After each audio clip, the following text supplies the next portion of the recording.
Welcome back to the K4Wins. I'm Tony Kurre. Kip Kiefer down below, Executive Director of the Birmingham Racecourse and Casino. The man's been doing gambling all his entire life, calling dog races, horse races, you name it, he's been doing it. And, of course, Kai Gregory, who's also been doing the gambling almost 4 decades. He's been on both sides of the ledger for quite some time. We are pros and we are experts. We have another one's going to join us here in just a minute, Case Kiefer. There he is right there. Joined us right there, just right at the right time. We can bring him on and put him on the screen there, Angel. There he is, Case Kiefer. He's the Executive Director, Chief Editor of the Las Vegas Sun, live from Las Vegas. This is K4Wins. Monster show today. We're on every Tuesday and Friday, 10 o'clock Central Time. You can watch us right here on the Digital Coastal Sports Network, not to mention on all social media platforms and also on Tony Kurre's YouTube channel. Go to Tony Kurre, it's Kurre, Tony Kurre's YouTube channel, or K4Wins YouTube, and watch the show live. We've got the CFP finals going on tonight. We've also, of course, got Kip's best 12. We're going to do that right off the top, and I hope everyone's doing fine. We got championship weekend coming up this weekend. Everyone doing good? Great, and welcome. Thank you for bringing back the look of the 90s there, Case, with the goatee. Nice. Okay. All right. Let's get into it here. I want to jump right into Kip's best 12. And for people that have not watched the show, this is not a projection of what he thinks the committee is going to do. This is not what he thinks are the most deserving teams. These are the 12 best teams in college football, period. And we don't even make him put numbers behind them. By the way, I've kind of started to, but all right. Well, you can explain that. The projected 12 tonight. This is projected is Ohio State, Indiana, Georgia, Texas Tech, Oregon, A&M, Ole Miss, Oklahoma, Notre Dame, Alabama, number 10, BYU, and Miami. Now, the projected playoff picture looks like this in 1 to 12. Ohio State, Indiana, Georgia, Texas Tech, the 4th seed, they'll get the bye. Oregon, A&M, Ole Miss, Oklahoma, Notre Dame is number 9, Alabama is number 10, Virginia is number 11 because they could win the ACC, and Tulane will get that group of 5 out of the AAC. So you can see how they're just a little differently. What we're doing here with Kip is we're just doing his best 12. So obviously Tulane probably is not going to be that mix, despite the fact they'll probably be in the playoffs if in fact they win out. So yeah, they got to get by North Texas. That's going to be a big chore. They do. And right now North Texas is actually favoring that game, and that should be a lot of fun to watch. The over-under 66.5, so things going to be flying up and down the football field. Both teams could put up some points. Give me your best 12 right now, my friend. I want to see how much different, or if it's different at all than the CFP can be. And the fact you're only the best 12, I think this is good. And then again, we're talking about hopefully 16 next year. I don't think it's going to happen. I think they had till December 1st to vote on that. So it looks like we're going to go another year at 12, which I can't believe because there's more money to be had if you go to 16, but should be fun. What do you got? Well, I've gone to now more of a numerical. This is basically in order. It's not my final verdict, but because I've been tough on the Big Ten all year. You guys know my love for that conference, but at least Ohio State now has, because I don't consider Texas a legitimate win or consequential win, because I think Texas sucks.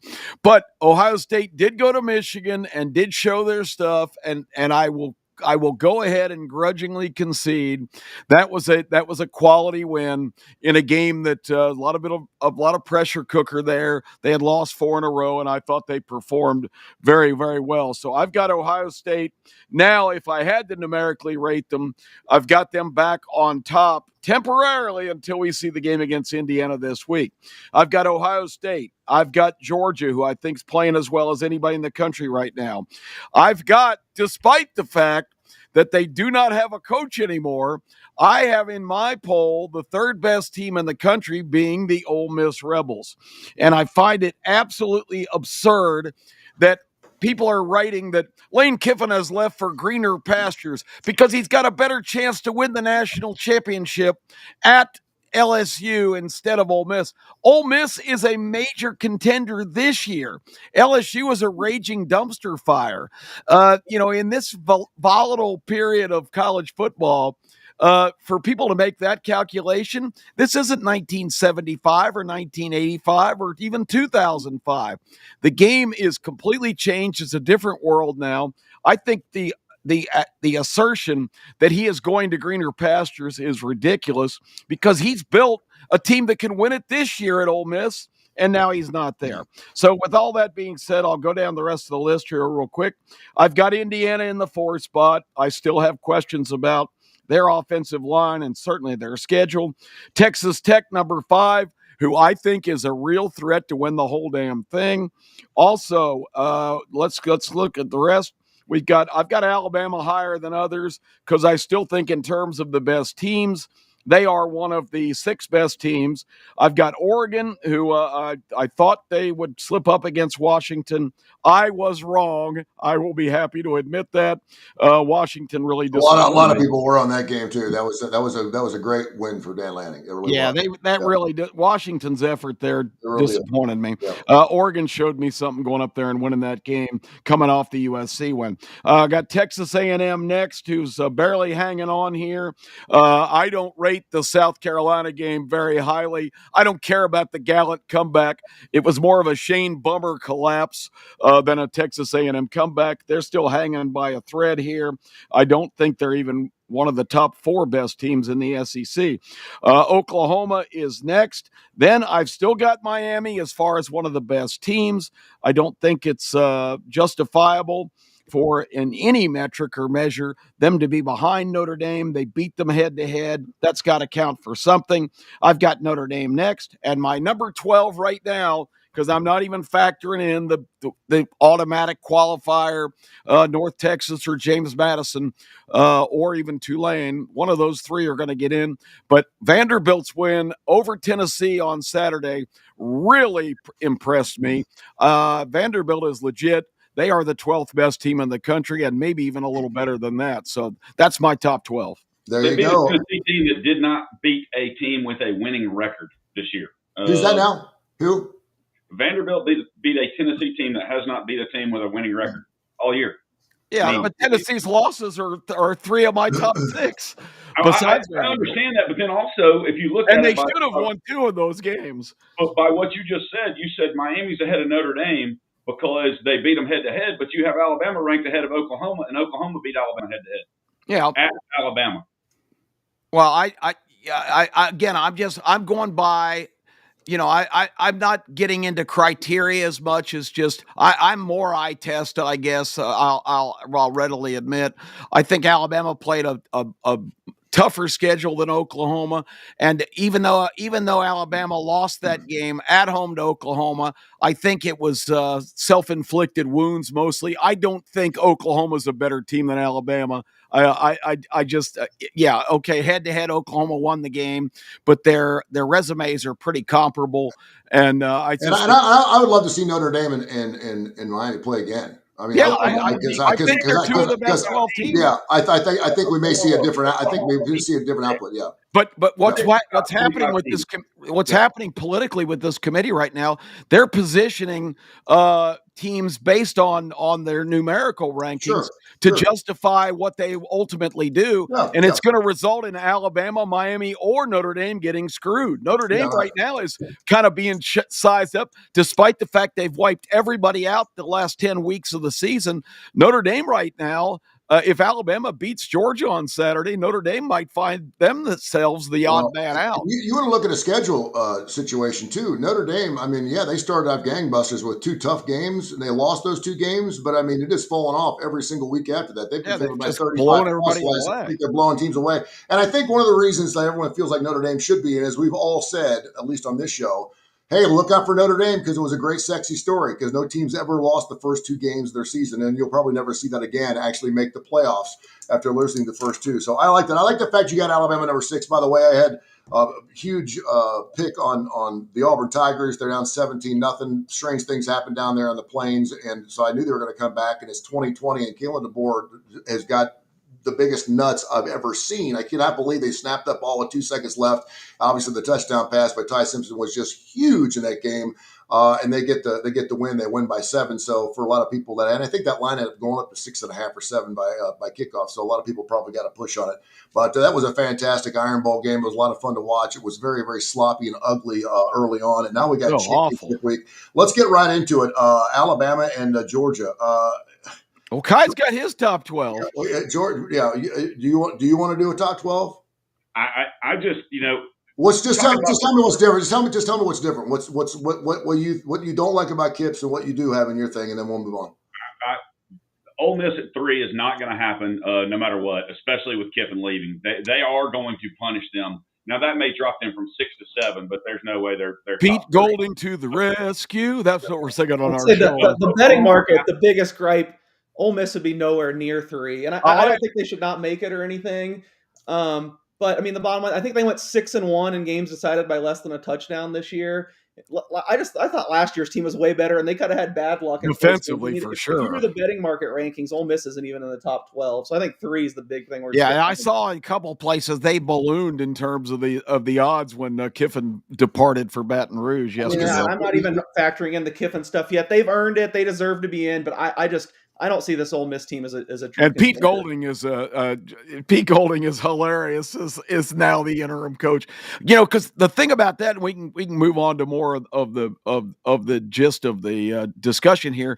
But I looked at the list of who Kiffin took with him yesterday. It's like 9 guys. It's not just offensive staffers. It's the strength and conditioning coach. It's his general manager. The head coach ranks ahead of the general manager. That was one of the big bugaboos at Florida, where Strickland said, no, that's not how it's going to work.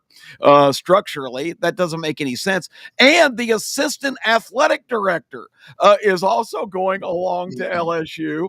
That list just overwhelmed me yesterday. It's like 9 guys going with Kiffin. So it's Pete Golding, and who's he going to get for assistants? Is he going to round up some middle school coaches from the Oxford area?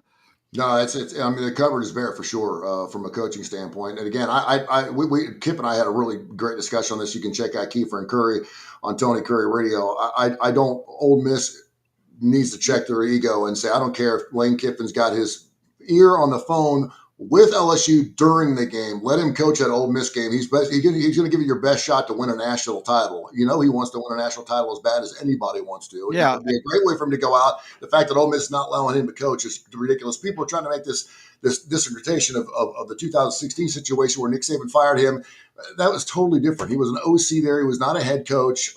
Steve Sarkisian had taken over, and obviously we know where he's at now. But that was a little different story. But I do believe that Bama probably beats. I think they beat Clemson if Lane Kiffin's the OC in that game in 2016. Exactly. Yeah. So that being said, Tony and I disagree on that completely because I don't think they even. No, I use the analogy of a stripper, and I went out with a stripper years ago. And I'll use an ex-wife. It's like a guy has a torrid affair and tells his wife, "Well, me and my new girl are building a house, but until then, I'm going to still live here with you." Sure, yeah, and then she realizes, well, he's got a lot of money and he still is hung like a horse. I think. That's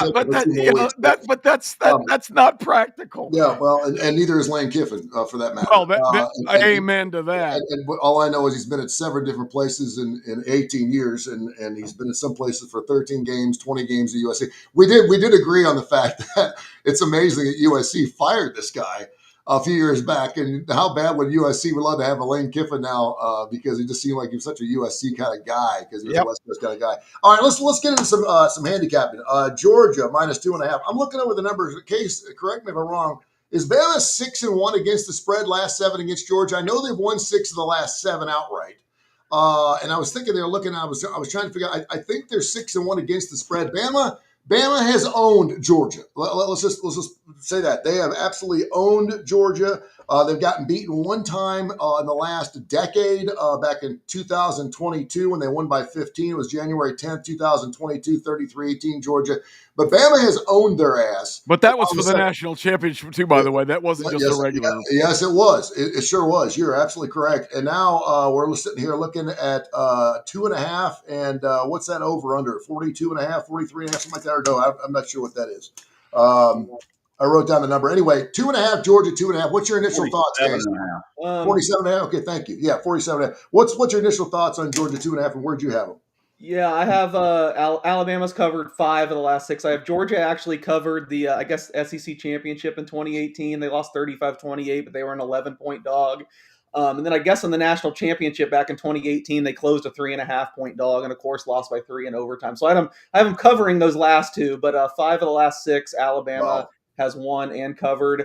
Total right now is 47.5. Seen a little bit of early action on Georgia. This opened basically 1.5 everywhere. on Saturday night, which I thought was a little short too.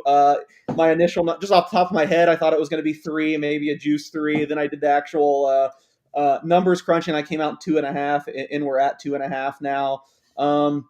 I think there's kind of a halt in Georgia's momentum. I mean, the Georgia Tech game was pretty grisly. I mean, all these terrible ACC teams scored way more on Georgia Tech than Georgia could muster. So I think maybe if Georgia kept their upward momentum and they blew out another team they should have, maybe you could have seen this get to a 3. But now you look at the recency and that part, you don't get as much of a push from it. I ended up in my column picking Georgia, kind of hoping I'm wrong. I had the Alabama SEC futures. Obviously, I wish Alabama was the favorite so I could come back on Georgia. So my approach is going to be just hope Alabama takes a lead somewhat early and I can come back on and arbit with some Georgia plus money. But I think it's a really close game. I think Georgia's highs, if Georgia is on and we've seen their top level, I think they're better than Alabama. But honestly, I think Alabama's been a little more consistent. If you just drop a pin at whatever game they are, they're not like all year I've been saying they've been a little bit lesser than what I've thought. They're not going to blow out anybody, but it seems like a week in, week out basis, you know what you're going to get for them. Whereas Georgia, to me, is kind of a little more of a grab bag. And thanks to Kalen DeBoer for obviously getting his 10th victory. That put them over in the futures, over 9.5 games, which I desperately needed, by the way. I had money on one side, then I had bigger money on the other side. So I'm glad to see Alabama get their 10th victory. Kai, obviously, you've got a lot of Bama fans, a lot of Bama players. People love to play Alabama's line, regardless of what it is. What do you expect to see happen this weekend? Do you think that line's going to stay at 2.5? It's mustered right around that 3. It's going to be really interesting. I expect to see Alabama fans bet Alabama, and I expect to see smart bettors bet Georgia. Yep. As it gets later. I would say, and I hate using this word, but I'm going to use it anyway, for guys like Case, sharps that know what they're doing, I think they're going to come in. I think they're going to come in on Georgia. I really do. I don't know.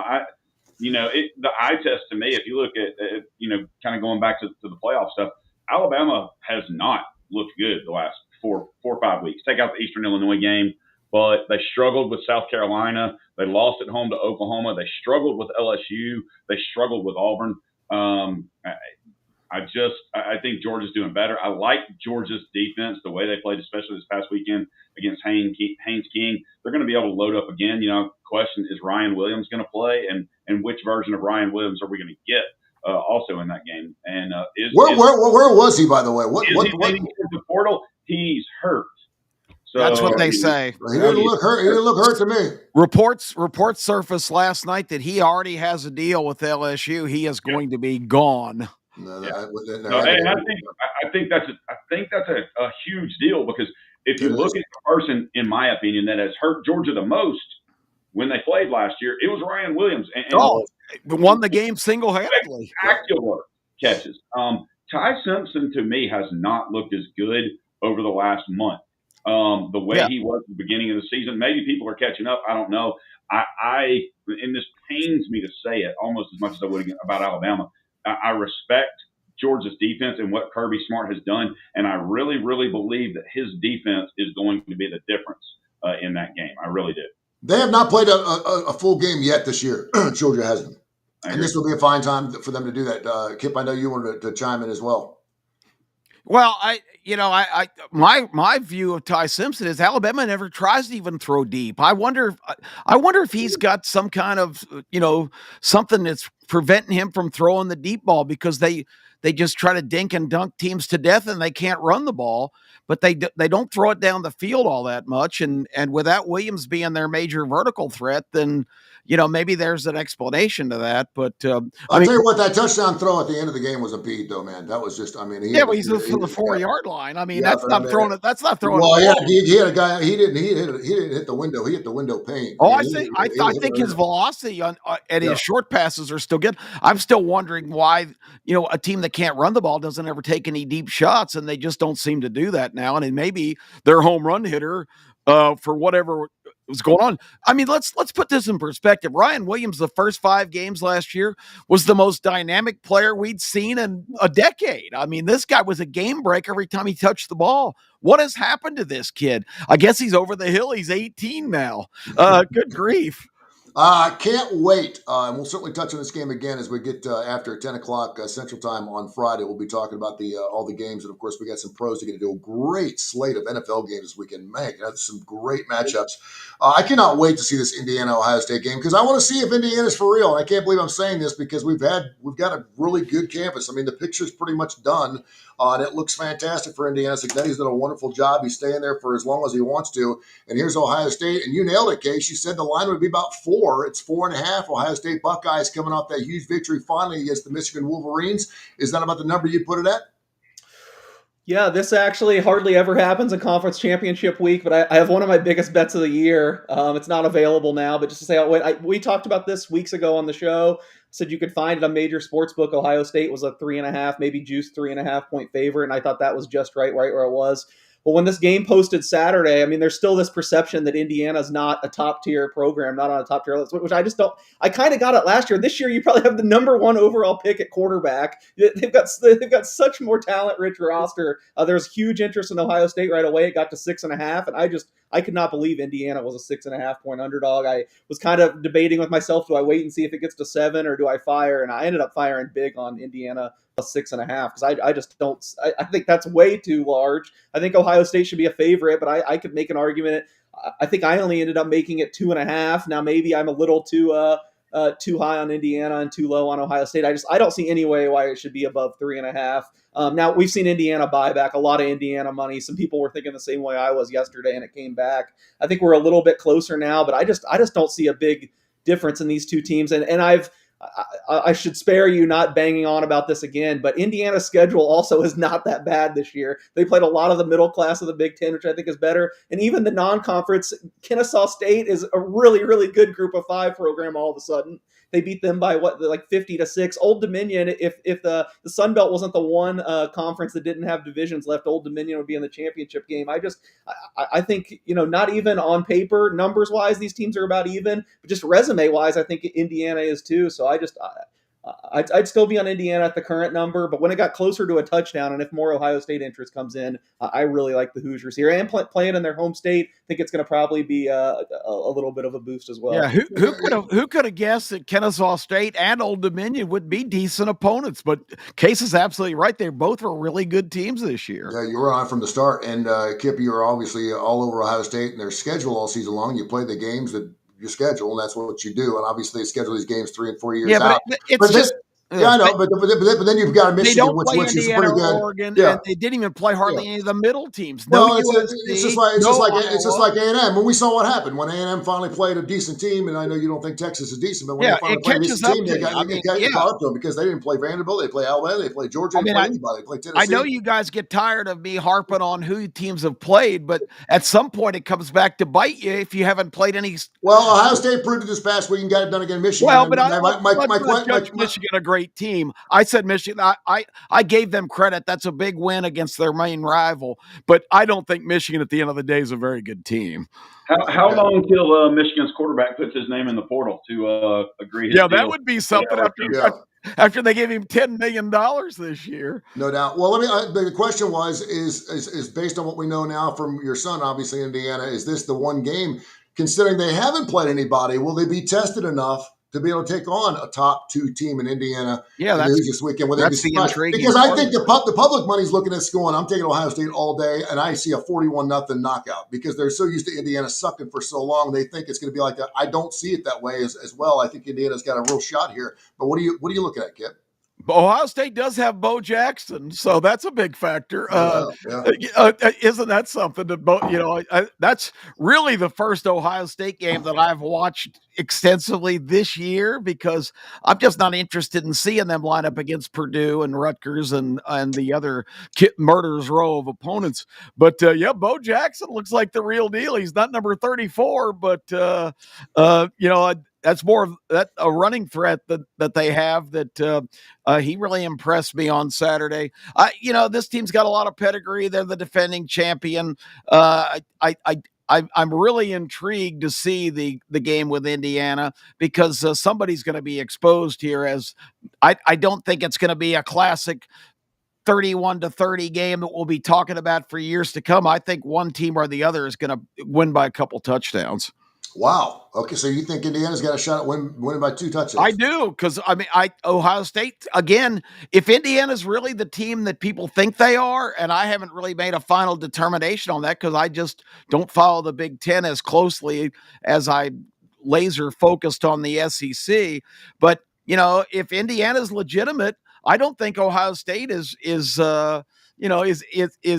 any super team, because again, we really haven't seen them line up against top graded competition. If you want to hang your hat on them beating Texas 14-7, that was the first game. Both teams, of course, were pretty raw at the time, but I don't consider that a great win at home, beating Texas, a mediocre team, by just 7 points. That would certainly lock up a Heisman Trophy for one Mendoza if, in fact, he can knock up Ohio State in the championship game. And I'm so happy to actually do the Heisman Trophy after championship weekend. I wish they did it after bowl season. All right, let's roll around here. We got Troy, James Madison, 23.5. North Texas, Tulane, 2.5. We got BYU, Texas Tech. Texas Tech quietly just crawling up the polls. No one's really talking about Texas Tech because we just don't. They're giving up 12.5. Georgia, 2.5.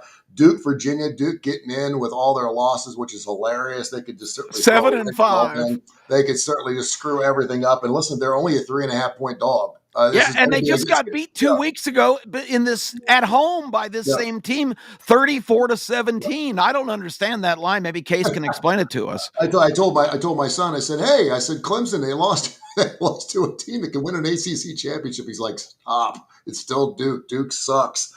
Indiana, Ohio State, 4.5. And then we're going to get into some pros action. But Case, run around the horn. And I know there's some other games too, some FCS games as well. We'll make money on anything. But what's really sticking out to you early so you can really hone in on some games because there's not so many? Yeah, I haven't really followed the FCS much. I know North Dakota State and Montana State are like so much better than everyone else. It's like if they're not in the national championship, it'll be like a huge shock. Which also is another thing I would say for team schedules that get put down.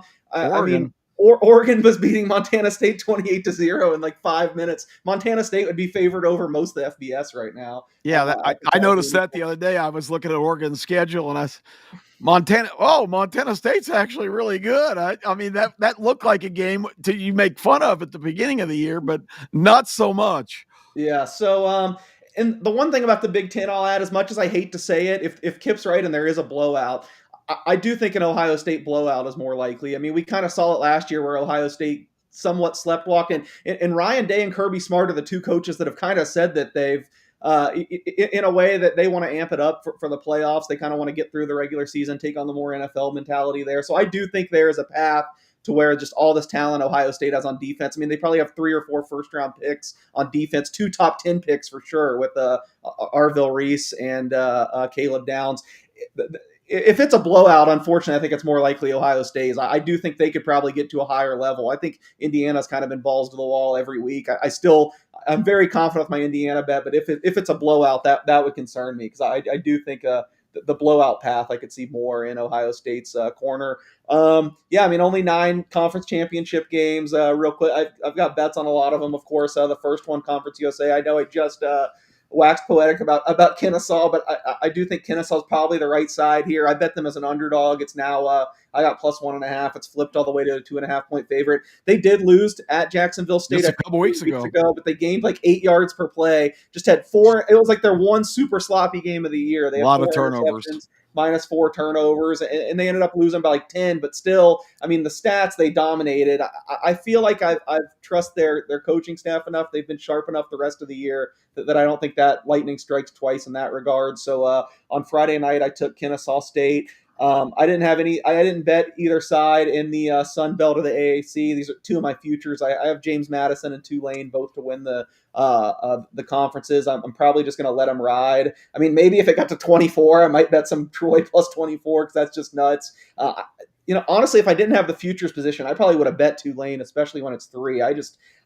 North Texas, I think, is sexier. Their offense is unbelievable. But, if you're just going check mark by check mark, I think Tulane's the more complete team. Playing at home, it kind of surprises me. They're a dog here. So lean to Tulane there, but I didn't bet it. Who's going to coach? Is Summerall gone now? I mean, he's taken the Florida job. Summerall and Morris both are coaching this. Oh, I was wondering about that. Okay. Yeah. So interesting. So the Tony Curry principle is in effect there. Yeah, all the G5 coaches, I believe Chesney at James Madison, UCLA signed off on him staying there too. So all the G5 coaches that were hired, from my understanding, are sticking with the program. Interesting. I'm very interested to see.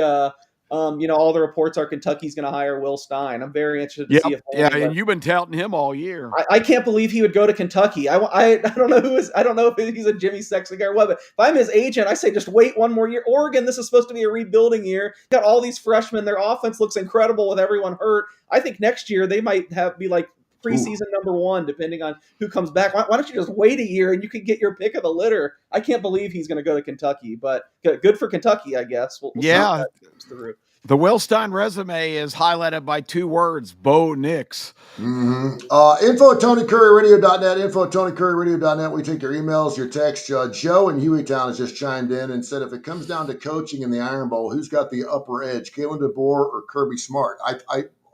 I'll just chime in. It would obviously look at Kirby Smart, but am I wrong here? I mean, DeBoer's been around a while, and obviously he's in the middle of a situation where he can play for a national championship. Who do you guys give, Kip? Who's got a better edge right now? Well, I mean, Kirby Smart, I think, is the best coach in the country, but it may be voodoo, it may be something fogging his mind, but you cannot deny his terrible record against Alabama. Yeah, even if he has the edge in terms of his overall performance, this is a big demon in his closet that he's got to slay. Would you have gone for it on that 4th down play? I know everyone's like, and the announcers could not believe that they didn't kick the 3, and I was kind of like half and half, because I don't know if they were going to get easy 3, right? And so then you're going to give the ball back. You were going to give the ball back to Auburn. They had plenty of time to go down there and tie the game or win the game.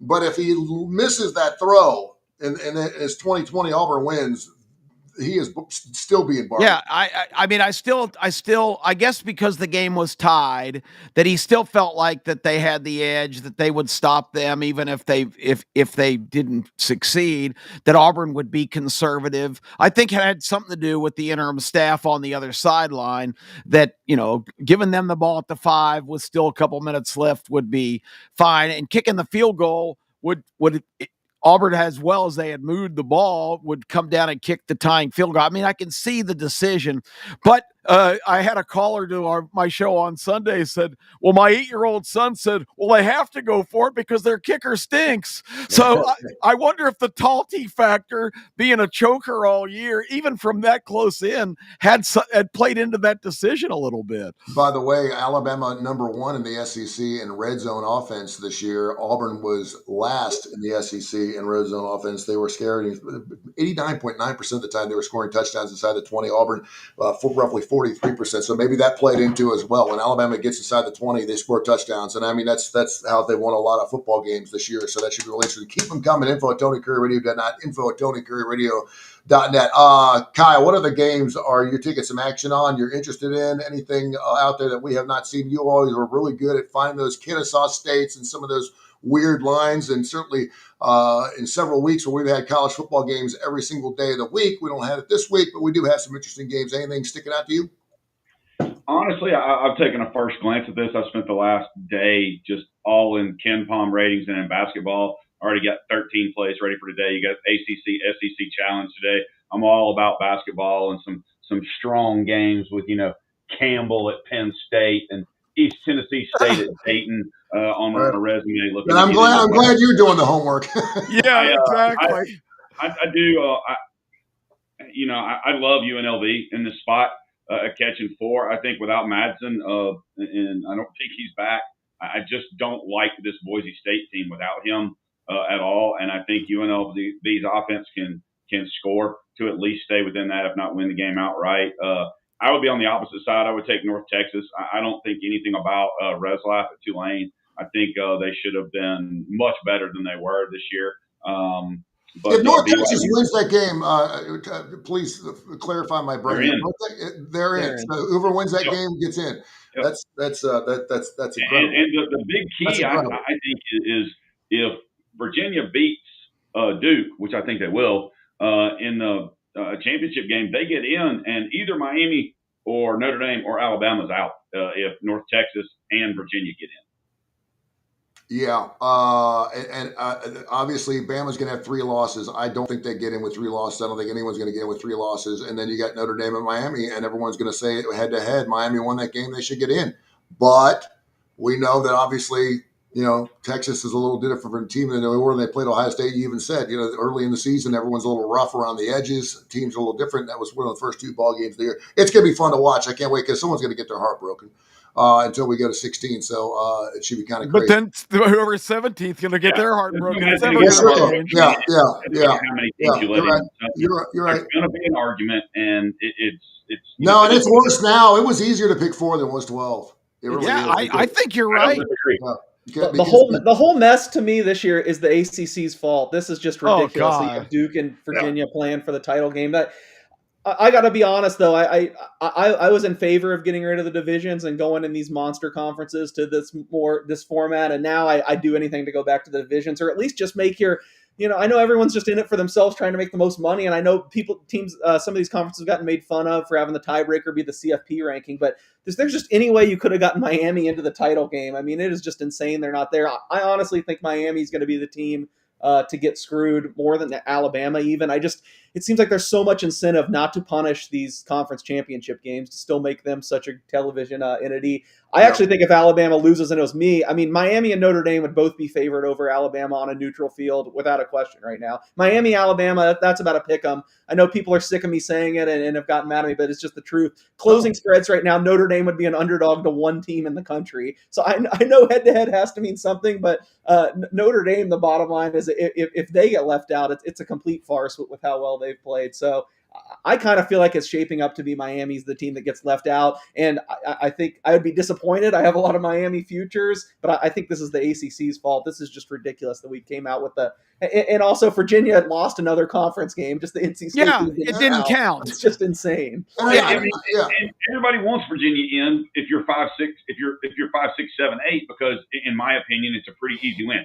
I think Virginia would be an easier win for any of those teams than North Texas. I think North Texas would beat Virginia if the 2 of them played. Oh, I do too. Case, how is that line only 2.5 Virginia Duke when they just played 2 weeks ago at Duke and Virginia beat them by 17 points? Yeah, I had it a little short. I did bet some Virginia 2.5 at open. The bottom, their underlying numbers, though, are kind of similar, these 2 teams, despite what happened in one game. And I'm trying to remember what week it is. I wanted to call up my notes on that game. So Duke's been really mistake-prone this year. It's, kind of the opposite of last year where they won every close game. This year they've had some really ugly showings, but really on a play-by-play basis, they've been pretty good. I also think they will have the best player on the field. I think Darian Mensah is he's a human highlight. He's incredible, but I do think top to bottom, Virginia's a little better, and I think this number should it's about where I think it should be now. I think it should probably be around 4, 3.5.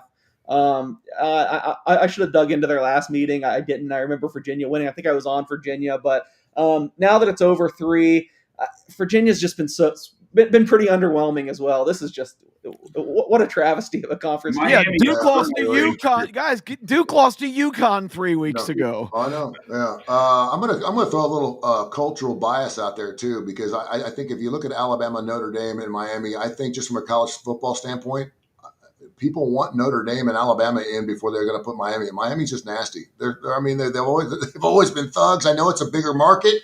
I know Miami's huge, but when you come down to college football fans, if you had to pick just a little favorite team and they're all equal, people aren't going to go with Miami because they've just always played nasty. They played dirty. They've always been that way. And I think a lot of people, and they have not been, quite frankly, in the forefront of college football as much as Notre Dame and Alabama has over the last 10 years. And so I think that's another reason perhaps people are kind of maybe looking a different direction. We're going to get back into it again on Friday. We're going to be all over. I do want to get into, you talked to some college hoops. We got NHL to get into. If you guys want to get into that, we got some NBA. We haven't gotten into any of that yet right now, but no reason really to. But there are some great programs going on this weekend. Maybe the best schedule I've seen. Cowboys, Lions, Steelers, Ravens, that's for all the marbles. They're both 6-6. Ravens 4-8 against the spread, by the way. Pair of 8-4 teams, Jags and Colts. That's a great game. My Bengals are playing the Bills. They're only catching 6. Bears, Packers, a 9-3 against an 8-3. The Texans and Chiefs. The Chiefs, 41% chance of making the playoffs if they win this weekend. If they lose, 14% chance to make Wow. the playoffs, and they're favored by 65% or more in every game left on their schedule. So it's all up to Mahomes and everything else. Then you got the Eagles and Chargers, a pair of 8-4 teams. It's just knockdown, drag out from top to bottom. It's a fantastic schedule of NFL games. What's piquing your interest, Case? Well, I'm going to make a bet right now live on the live, Yeah, baby. live Yeah, on air. baby. I can't Live. believe a 3.5 appeared for the Thursday night game. Just one sports book here in Las Vegas, but man, I like Dallas at plus 3.5 at Detroit. I think you look at how they're playing recently. They have an extra rest off the Chiefs game. Detroit is, I mean, just so perilous with the injuries. And to me, Amon-Ra St. Brown really matters. I know most receivers shouldn't move the line this much, but this probably be fair with him. But I feel like he's kind of the heart of their offense. I know Jahmyr Gibbs has taken off recently, but I think these two guys the Cowboys acquired at the trade deadline. I've been a big critic of, everyone has been, I think, of Jerry Jones, and I still don't think it was good to get rid of Parsons in the way they went about it. But I do think Logan Wilson and Quinnen Williams have transformed the defense, and I don't necessarily think the Cowboys will win, but I think this is a blow for blow, could go either way. So if you can get a 3.5 like I can right now, I like Dallas in the first game. Fantastic. Kip, what's jumping up to you? I know it's a few days before Sunday, but man, it's getting down the nitty gritty. Only 4 weeks left. Yeah, I cannot believe the rise of the Chicago Bears. I'm just in denial. Every week I pick against them. Every week they find a way to win. Going into Philadelphia and beating the Eagles, and what a dysfunctional outfit that is. They can play so well some weeks, and other weeks they just don't show up. The NFL, to me, I'm hoping to be in Nevada while the season's still going on around Christmas, and I'm going to go to the sports book, and I'm going to get the sports book. I'm going to get my sheet, handicap every game, and whatever I decide, I'm going to go up and bet the other side, and I guarantee I'll have a winning day. There you go. It has been a lot of fun, man. Red Zone has been on fire this year. I mean, it's just, you flip a coin, it's just amazing. Carolina's starting to get hot. Good for Bryce, by the way. I'm so happy to see him. I did call that preseason. Yeah. I thought they would be the most improved team in the league, and boy, they've exceeded my expectations. And I'm just so happy for him, because I think he's a good kid, and I think he just got shit on. So many people just thought he was just too small and didn't have an arm, and he's really, that throw he made at the end of that ball game was fantastic. What are your thoughts on and I just got an email here from my son. He's listening online. He said the Bengals still control their own destiny, and I said, "Are you sure?" Because they've got their own destiny to what for their they times. If they win out, they win the North. They've got one more game against Baltimore. They've got 2 more against Pittsburgh. So he's probably right, but that's a big pipe dream. That would be a 9-8 team getting into the playoffs. And I tell you what, whenever you kick a field goal, you're 3 points closer to losing. I thought McPherson did a fantastic job this past week against the Ravens, but every time they put up another 3, I was like, man, you do not want to give a look. Is Lamar Jackson, by the way, something bagged up with him? Something wrong with him? Because they kept saying you can only report 1 injury at a time, and they say he's got about 4 different things going on. He doesn't look right, Case. Yeah, he's a knee, ankle, toe, and something else. I mean, definitely doesn't look right. That's the thing that still gives me a little bit of hope in the Ravens, though, because everything else actually checks out. Their numbers-wise, they've been okay. Their quarterback's been terrible, and he's been the best quarterback in the league the last 3 years. So, obviously he's not banged up enough to keep him out of the game. So, and we've seen them finish years really strong. So I don't know if he ever can just get healthy or get to a point where he can run a little bit more, just to feel it a little bit better. I still think they have a high upside. The Bengals. I mean, you got to be enthused as a Bengals fan with what you saw on Thanksgiving. I know Burrow didn't look great either, but first game back from injury, I think he's going to get better too. It's moved a little bit, but I did bet Cincinnati plus 6.5 this week at Buffalo. I just feel like that'll kind of be a war. I certainly think Buffalo should be favored. It's down to 5.5 now, but I don't know. I kind of saw the vision. I was so high on this Bengals team for the first time ever coming into this year, and I kind of saw the vision of why Thursday. I mean, if they can get their defense not to be absolutely dreadful, which it has been most of the year, especially when Hendrickson's out as he is now, and you have Joe Burrow, I don't think they're a comfortable matchup for anyone. That being said, it's hard for me to think they're going to run off all these wins and make the playoffs, unfortunately. I wish Joe Burrow could stay healthy. It'd be interesting to see what he could have done this year. There is an active record right now in the National Football League. One team has got the longest streak of 500 or better seasons in a row. They've done it 21 seasons in a row. Anyone know who it is? Steelers. That is the Steelers. You're correctly. Right now they're 6-6. Would you say the Aaron Rodgers experiment has been a good thing, a bad thing, or an ugly thing so far, Kai? An old thing that's kind of played out. Yeah. Yeah, yeah. I mean, I hate it for Mike Tomlin. But I did see something interesting the other day. I mean, would anybody else with Mike Tomlin's playoff record still have their job? No. And there's a lot of things playing in the fact that he obviously has got one of the longest tenure things in the National Football League. I like the guy. I think he is outside of his playoff record. I get that, but I think that he's a great example of what a coach can be and should be, and what they can mean to their team, to their state, and all that. I just think it's about time, and it's about time for Aaron Rodgers to leave the NFL, please. Maybe him and Colin Kaepernick can go out and try for an Arena Football League job next year. Yeah, I think Tomlin too. The Rooney family, the longtime owners of the Steelers, have a tradition, a legacy. They stick with their coaches. The Steelers have made very few coaching changes historically in the entirety of that run with the Rooney family. And I've had some experience with them when I was in the greyhound racing business. They owned the Palm Beach Kennel Club. Great guys, really. Magnanimous and they just have a different operating philosophy. It's a lot more of a family thing, and Tomlin is definitely a guy that they regard super highly. And I think the only way Tomlin's ever going to leave is on his own volition. How interesting is it that they have the Rooney rule, and the Rooneys obviously have a black head coach? That's another reason, whether you like it or not, he's a black head coach. He's a successful black head coach, and because of that, he's going to be more difficult to fire. And he's been there because someone will pick him up in a heartbeat. Watch out for the Jaguars beating Indy. I've been on the Indiana Jones bandwagon. Oh, here we go. Let's talk about his leg being hurt was a huge factor.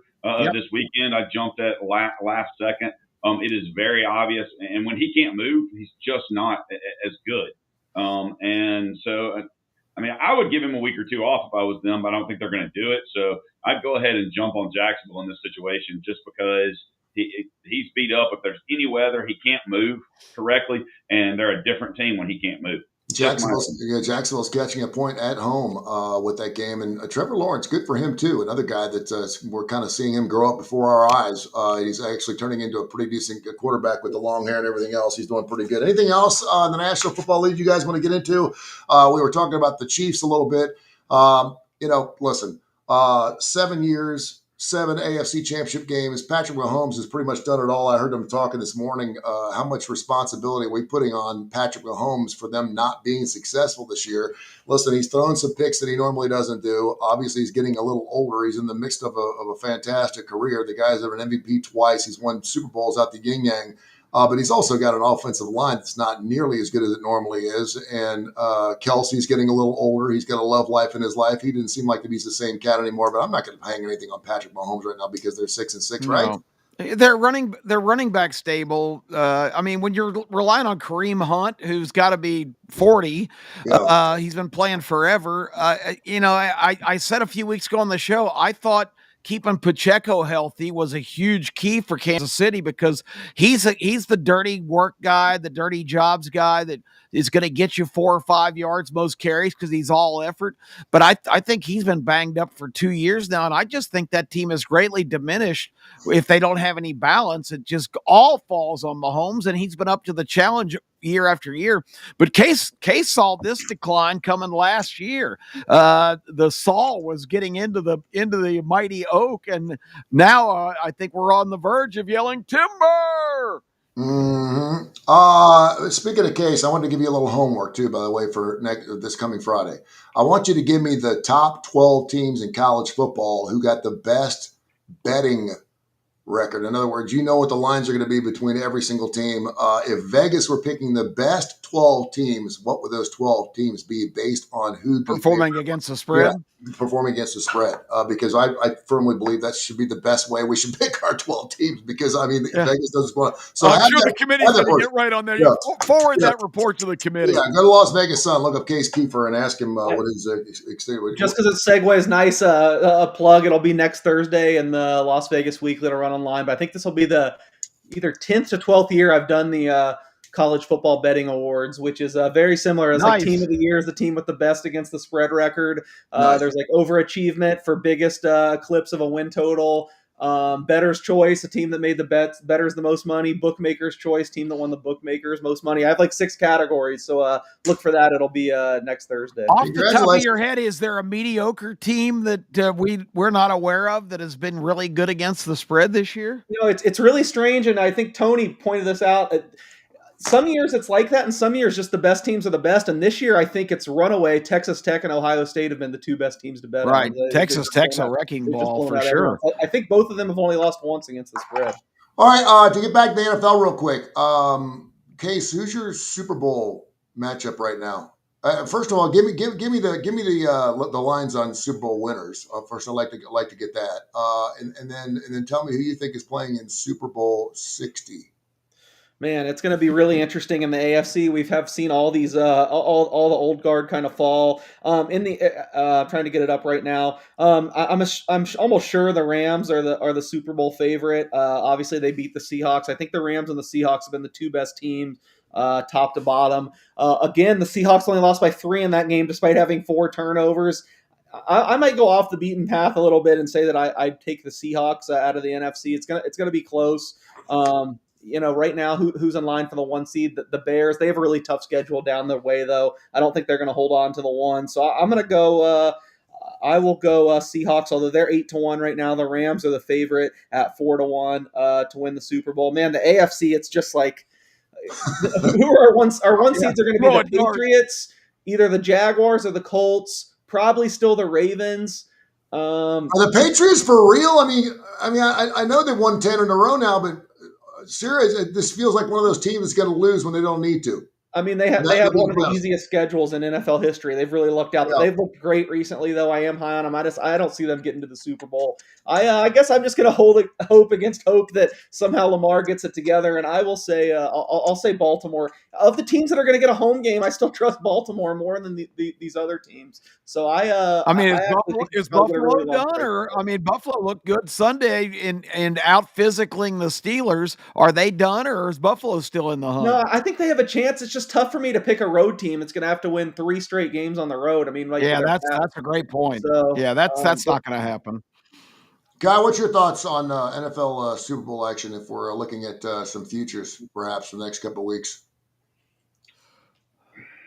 The way the NFL's gone this year, I have to just sit back and watch and see what happens. My futures are pretty much destroyed because I was there with Case and had Baltimore early and their stuff. Seattle's done pretty well for me, but and the way they're looking, I would have to agree and take them out of there. But the Bears, no, you couldn't get me to bet on the Bears. They've gotten lucky, and I do think their schedule's been very easy. I mean, and New England benefits from a guy completely missing the ball, kicking a field goal last night. So, that was unbelievable. Yeah. I've never seen that ever. National Fixed League thing. If he makes that field goal there in the first half, New England doesn't cover the first half spread, but instead he kicks the ground and New England covers the first half spread. Yeah. Interesting. Interesting. Very interesting. And I'm assuming you had that spread. Yeah. Oh, yeah. No, absolutely. Yeah. That's what we call in golf a chili dip. Yeah. And it took the over out of play as well in the first half, stuck to the under at 24.5. But I would encourage people to go to K4Wins.com today. We may have 15 college basketball plays, and as we get away from college football and all of the yin yang, college basketball is going to be so much fun. I mean, I can't tell you. Just looking through the KenPom ratings and going through this, there's some incredible basketball games to watch, even if you don't bet on them. I mean, just in the top 25, I mean, you got North Carolina at Kentucky. I mean, 2 blue bloods. You've got UConn, and I wanted to get a case on this before. Is Peterson back? UConn -1.5 at Kansas tonight. Is Peterson playing? I have not seen official, but I would doubt it. Just that it's hamstring. It seems like it's lingering. But who knows? I thought a week before Players Era, I thought he was going to be back for Players Era, and he obviously wasn't. So I've been wrong every step of the way. But I would think probably not. All right. Anything else you guys want to get into? NHL? Anything ruffling around? Again, we do this show every Tuesday and Friday. We're working to get even more shows. We'd love to be on every single day of the week, but we also have 9 to 5s we got to get after. But 10 o'clock Central Time on Tuesday and Friday, it's live on the YouTube channel. Of course, thanks to Duncan Dad, and of course also Angel does fantastic work for the Digital Coastal Sports Network. We greatly appreciate those guys having us. 3-1 last night on hockey with 2 big dogs winning outright. So there you go. Your hockey. Yeah, keep them hockey picks coming, man, because the hockey picks, I love it. You are probably by far, you and Case, the best people at handicapping hockey. I got another friend of mine that just loves betting on hockey. He's like a $5 player. He plays $5 parlays and stuff like that. But and he bangs me up with a bunch of stuff. Man, when you get hot in hockey, man, you get really hot. I mean, you get smoking hot. So, and it's a lot like baseball too, because we don't want to be playing $200 favorites because we don't want to lose. We lose one of those and it'll ruin a 3-2 night for sure. So, good stuff. Couple lingering thoughts. I just looked up. Maybe Peterson has a better chance than I'm giving him. It seems like at least the beat writers aren't ruling it out. So you just got to keep your ear to the ground on that. I don't think this Kansas team is very good, despite catching fire against Tennessee. I didn't bet the game, but I'd lean UConn there. I never responded to our reader email, so I just want to say quickly, I loved the choice to go for it. I think Alabama fans should love Kalen DeBoer for that. I think people forget when he was at Fresno and early Washington, he was super aggressive, and I think for me, the way I'd like to see it, I kind of felt like Alabama kind of neutered him. I feel like he's kind of scared of what the feedback's going to be back there, and he puts it all on the line. I think that was 100% the right decision, and that's a boost to the vintage Kalen DeBoer to me. I think he asked what coach you would trust more. And in game, I mean, I would have said DeBoer for years, but I've really liked some of Smart's decisions this year. I think it's kind of neutral in game. I would still give Smart the overall edge as far as like culture, history, rah-rah, getting the guys going. But in game, I don't really think there's a huge advantage either way. And I think Case just nailed it. I think DeBoer is more in the Kirby Smart kind of mindset. I thought Kirby Smart had the best comment of the entire season after the Texas game, where he went for it on 4th down and 4 from his own 36 in a 4-point game late in the third quarter. And they said, Kirby, what? That was insane. I was against the book. He goes, hey, the margin in this league is so small. You've got to play aggressively. You got to play to win. You can't play not to lose. Yeah. And I think that's been DeBoer's MO, and I think Case is right. I think at first he was hesitant to be himself. I think DeBoer is blossoming now into the coach that everybody believed he could be. As long as Kirby doesn't come out and be Kirby dumb like he was against Alabama when they lined up for the punt and the fake punt a few years ago, and everybody in the world knew they were going to fake punt it. So what did Kirby do? He faked the punt, and he had Justin Fields on the field. He didn't learn from Lincoln Riley to go put a different number on him. That would have worked.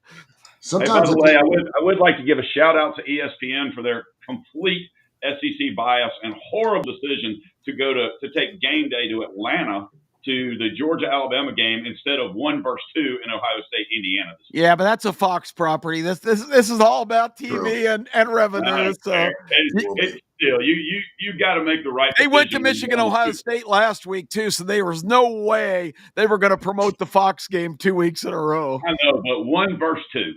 I know, but the lure of Michigan, Ohio State was mightier. Ask Tony's brother. Yeah. And we know how much Kip loves the Big 12. Oh, absolutely. Oh, the Big 10. Just a little. Yeah, the snow coming down the other day. How much I wished I was in the big house last Saturday. I'll bet you not. Were. Yeah.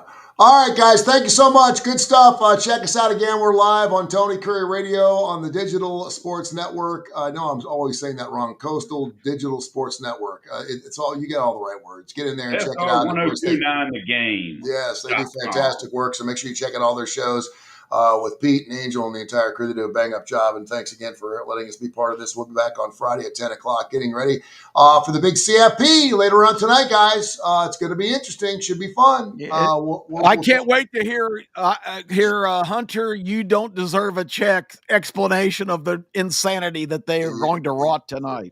I'm a Ty. Watch college basketball. We don't need to see that. I don't need to watch this sideshow. I'd much rather watch the ACC, SEC games. There you go. Yeah, the Grapevine Clown Show. It's must-see TV. Thanks, guys. Appreciate you, man.